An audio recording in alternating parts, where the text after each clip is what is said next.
Pasaulinė psichikos sveikatos diena. Ji visame pasaulyje švenčiama spalio 10 dieną. Ši diena taip pat atgužėjo ir į Neveronių vidurinę mokyklą. Šią dieną pažymėti atvyko visiškai neseniai susikūręs Kauno rajono visuomenės sveikatos biuras. Šis biuras programą pradėjo pakviesdamas 3-6 klasių moksleivius šokio terapijai, kurią nuotaikingai pravedė šokio terapijos specialistė Nijolė Čekauskienė.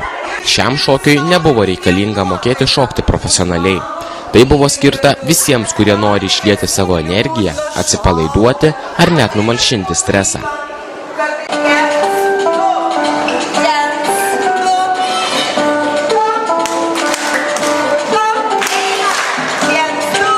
Nijolė Čekauskienė pasakoja, kad šią pasaulinės psichikos sveikatos dieną reikia rūpinti savo sveikata. Tikriausiai tai yra diena, kuri leidžia mums prisiminti, kad reikia rūpintis savo sveikata, savo ne tik fizinė sveikata, bet ir psichinė sveikata, kad mes kuo ilgiau būtumėm geresnės nuotaikos, kad sugebėtumėm įveikti stresus, nes šiuo momentu mūsų gyvenime yra daug jau suaugusių gyvenime, nors mes dalinai mokam valdyti tos stresus, o vaikam tai yra dar dvigubai baisiau, kada patiria įvairių stresų ir jiem reikia suvaldyti. Tai šokis tai yra nuostabus dalykas, kada tą sekundę vaikas pamiršta viską, jis juda, girdi muziką ir atsipalaiduoja ir išeina džiūgaudamas. Ir kaip patys matėt, prašė kai kas net pakartot, vadinasi, teigiamų emocijų atsipalaidavimo buvo. O tai ir buvo tikslas, kad ne tiek taisyklingai kažką atlikti, bet maloniai atlikti ir atsipalaiduoti. O tai ir yra streso nugalėjimas.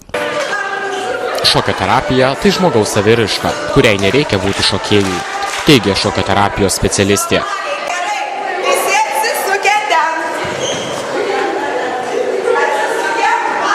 Tai yra žmogaus saviraiška daugiau. Mes į šokių kolektyvą susirenkam, tai jau grinai, taisyklingai atliekam žingsniukus, koncertuojam. O čia mes susirinkom visi, kas šoka, kas nešoka, visi, nes kiekvienas žmogus gali judėti. Ir būtent judesiu. Jisai gali drakoną vaidinti, aš galiu bet kokią muziką užleisti. Kas nori, gali karo šmėklą vaidinti, kad išliekti savo pyktį, gali drakoną vaidinti. Kitas galbūt nori miške atsidurti. Jisai gali improvizuoti ir tuo išreikšti save, net namuose kiekvienas tai gali atlikti, išlieti savo emocijas, pasileidęs savo mėgstamą muziką ir kokią nuotaiką tuo momentu yra, jis gali bet ką vaidinti.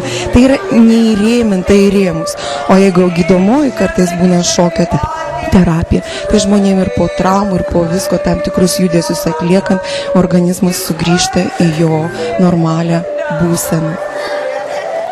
Ši organizacija taip pat nudžiugino ir visus mokyklos pedagogus, kuriems buvo pasiūlyta išgerti įvairiausių rūšių arbatos. Mokytojams buvo išdalintos skrajutės, kuriuose rašoma, kaip įveikti ir numalšinti stresą.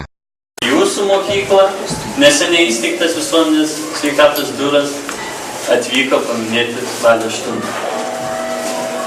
Nepamiršome ir mokyti. Kadangi mokiniam vyks ir šokio terapija, ir paskaitėlė, ir akcija išmatuok džiaugsmą ir liūdesį metrais, tad mokytojus, kaip sakant, nusprendėme patestuoti, kokia jų esama būklė, sveikatos būklė, savijautos, emocinės sveikatos būklė yra šiandieną.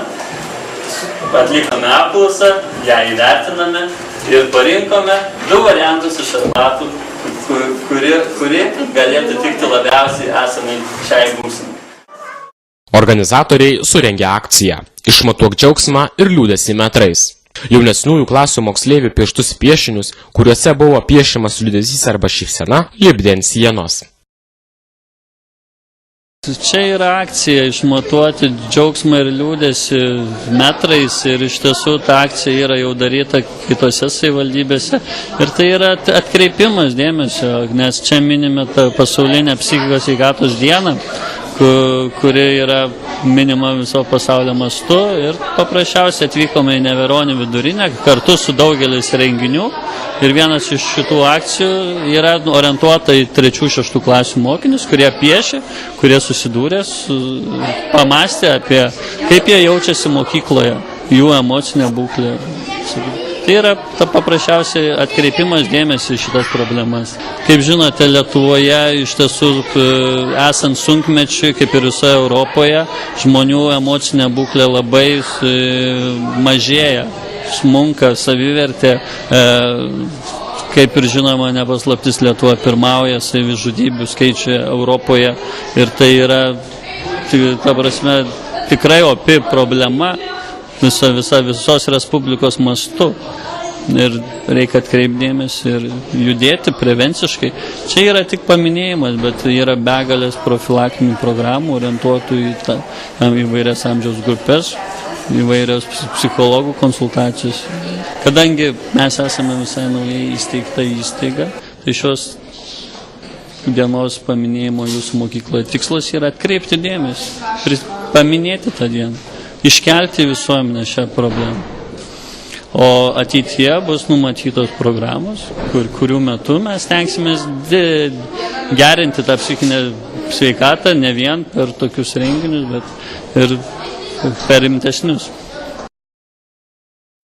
Visuomenės sveikatos biuras, baigdamas paskaitą, visus vyresniųjų klasių moksleivius bei mokytojus pakvietė atsipalaidavimui sušokti nuotaikingus šokio judesius.